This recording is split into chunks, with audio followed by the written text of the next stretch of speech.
baby fever.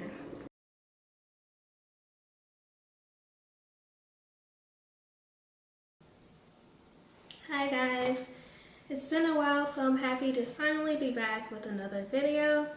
I've just been extremely busy with school, plus I moved back to my hometown. I've just had a lot going on. For today's video, I'm just going to talk about my experience during my preceptorship in the NICU.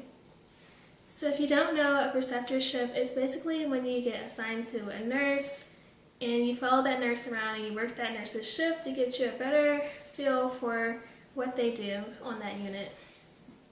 I've heard people also refer to preceptorships as practicums or DEUs, and a DEU is a dedicated education unit. So during your preceptorship, if your nurse works rotating shifts, you're going to work rotating shifts. If your nurse works night shift, you'll work night shift. If your nurse only works weekends, that's right, you're going to be working weekends too. And the good thing about preceptorships is that you really do get used to being on that floor, and you really do learn a lot because you're on the same floor with the same nurse shift after shift. And I really think that does help prepare you, especially if you do want to work as a nurse in the unit that you do your preceptorship on. At my school, they give you 6 weeks to complete 11 12-hour shifts. So if you want to do all of your 11 shifts within the first 2 or 3 weeks, that's fine. If you want to space it out and use up all those 6 weeks, then that's also fine. Also, at my school, you don't get to pick the unit that you work on, but you do get to give them your top 3 choices, and you get to tell them if you want to do it during the first half of the semester or the second half. So my top choices were the NICU, labor and delivery, or any peds floor. I didn't even know if my school was going to be offering the NICU, but I decided to go for it because I do want to be a NICU nurse one day. And I was lucky enough to get both the NICU and the first half of the semester, which was exactly what I wanted. The nurse that I was assigned to worked night shift, and I really wasn't sure about how I was going to adjust to working nights because I had only done day shifts at this point. So I started on Saturday, and what I did was basically, I think on Wednesday, I tried to stay up as late as I could, maybe until like 1 or 2. Then the next day I stayed up until about 5 or 6, and then the day after that I stayed up until about 8 o'clock. That way I could slowly shift my sleep schedule. And I actually really enjoyed night shift. It was pretty cool, pretty laid back, and it just wasn't as hard as I thought it was going to be. I was worried about being able to fall asleep once I got home at like 8 in the morning because, you know, the sun would be shining through. But let me tell you, no matter how bright it is in your room, you're going to be absolutely exhausted. You're going to sleep. I felt like I got better sleep while doing night shifts than I ever did during day shifts. Also, a lot of the nurses told me that melatonin is great for helping them sleep whenever they do feel like they're having trouble falling asleep. But I didn't take any of that. I would just go home and be knocked out. My curtains were really thin too, so a lot of sunlight came in, but you can get those really thick curtains that block out any type of sunlight to make it dark in your room. And of course, NICU stands for Neonatal Intensive Care Unit. So pretty much all of the babies there are premature or they're just extremely sick. Just like with any unit, there never really is a routine. You try to follow a routine, but you never know what's going to happen. So as far as my routine, or the routine that we tried to follow in the NICU, I would get there about 6:45 p.m. and then about 6:50 I would do my 2-minute hand scrub. So whenever you're in the NICU, before you go in there, you have to do a 2-minute hand scrub. You're going to scrub up to your elbows. This way you're getting rid of as many germs as you can because you don't want to make these babies even sicker than they already are. After your 2-minute scrub, the charge nurse may give you updates and just tell you things that are important, and then you figure out who your patient is. So once you go over to your patient's bedside, you're going to get a report from the nurse that is getting ready to go home. So after you get a report from the nurse, you're going to figure out which baby is the priority or which baby has medications or feeding due first. So you're going to go over to that baby and you're going to clean up their crib or their incubator, whatever they're in, with Cavicide wipes. You're going to wipe down your computer and just anything to kill as many germs as you can. So then you're going to maybe feed that baby, give them their medications, do an assessment, change your diaper, all that. And then you're going to do the same thing with the other baby you're assigned to, because you usually get about 2 babies every night, unless you have a patient that is 1-to-1. So about halfway through your shift, maybe around 1 a.m., you might want to go to lunch. So you get a 30-minute lunch, and basically you ask whatever nurse is in your area to watch your babies while you go to eat. And then when you come back, then that nurse may ask you to watch her babies while she goes to eat. And then towards the end of your shift, so maybe about 6 a.m. when there's only about an hour left, you're going to start making sure you have all your supplies together. You want to restock your drawers so that the nurse that is coming in will have enough supplies. That's just a nice thing to do. And then when 7 a.m. gets here and the morning nurse comes in, you're going to give a report, and then you get to go home. And so when you're in the NICU, you want to do cue-based care and also cluster care. So cue-based care is basically when you just respond to the baby's cues. So if the baby is crying, then you want to go over there and maybe change your diaper or just see what's wrong. If the baby is sleeping, you just want to let them sleep. You don't want to bother them. Cluster care is basically when you do everything all at once. So when you go over to the baby, you're going to change their diaper, give them their medications, give them their next feedings, do your assessment, all that stuff all at once. So that way you don't have to keep bothering them and waking them up, because sleep is very important for these newborns. They need as much sleep as they can in order to grow and get better. The NICU is also very dimly lit, and you want to keep it quiet because you don't want to disturb these babies. You want to keep all stimuli down to a minimum.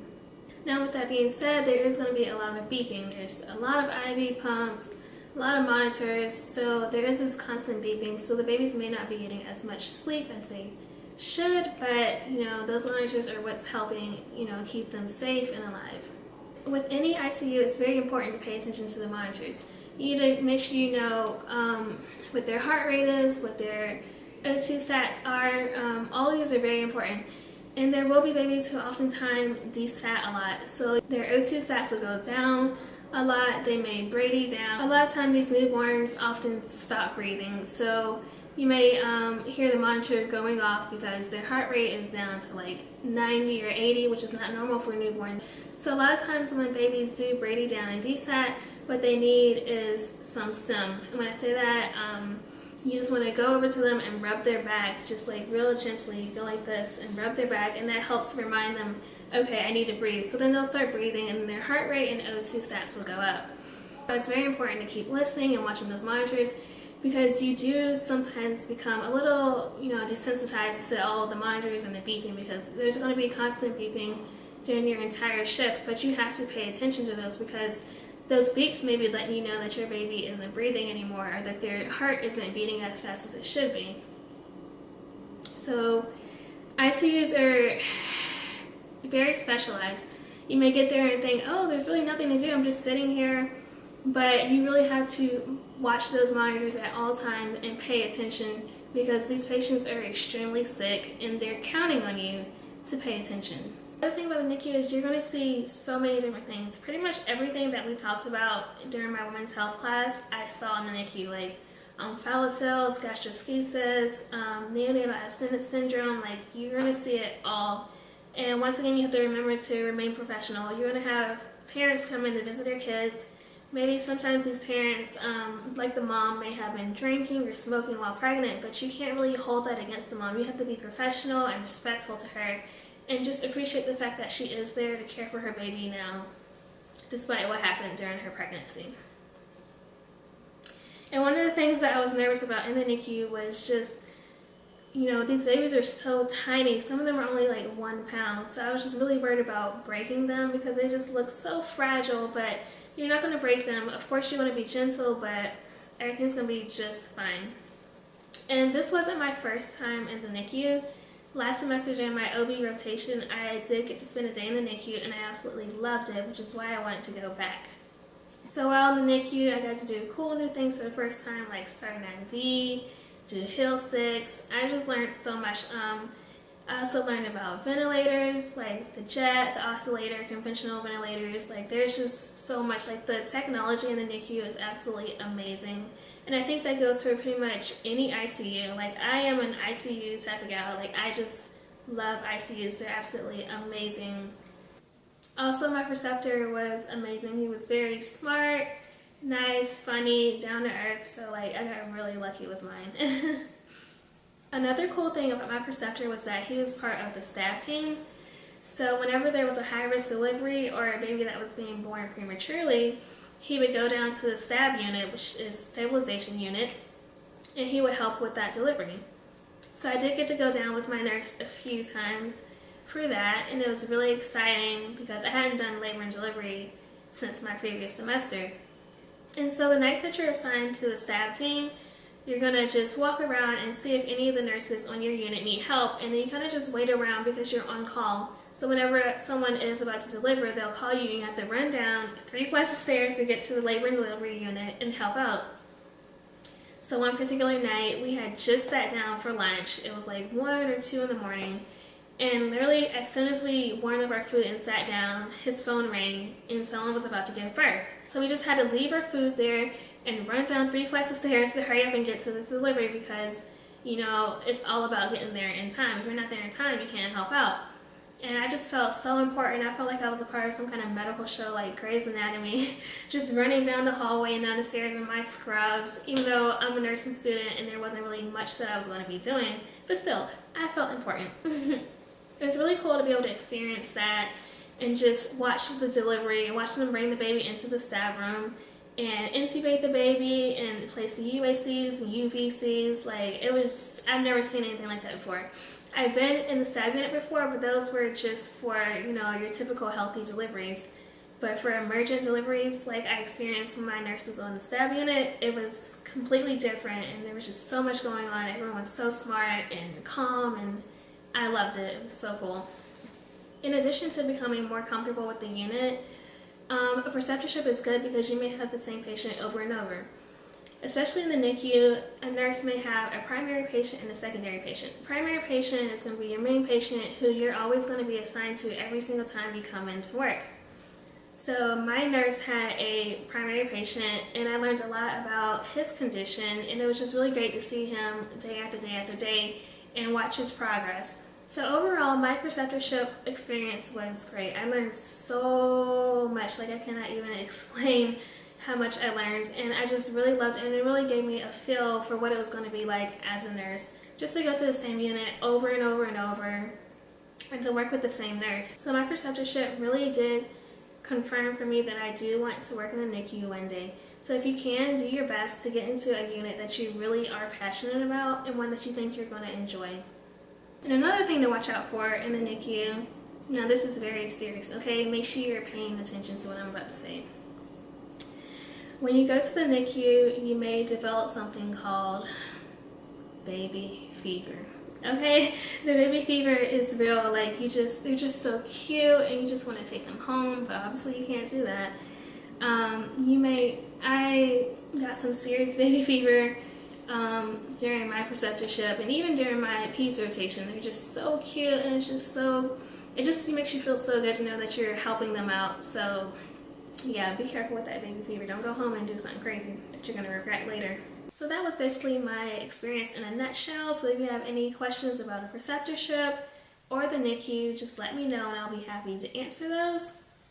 Don't forget to share, comment, like, subscribe, all that good stuff, and I will see you in the next video. Have a lovely day.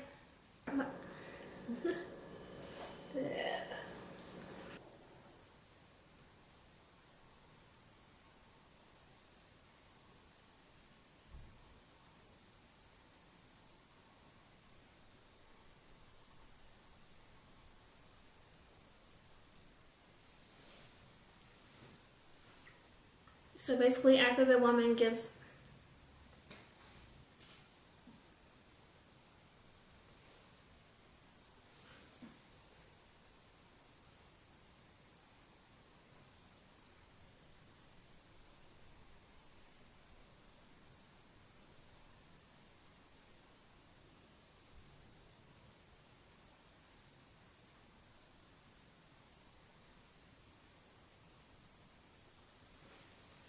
that's pretty much the shift.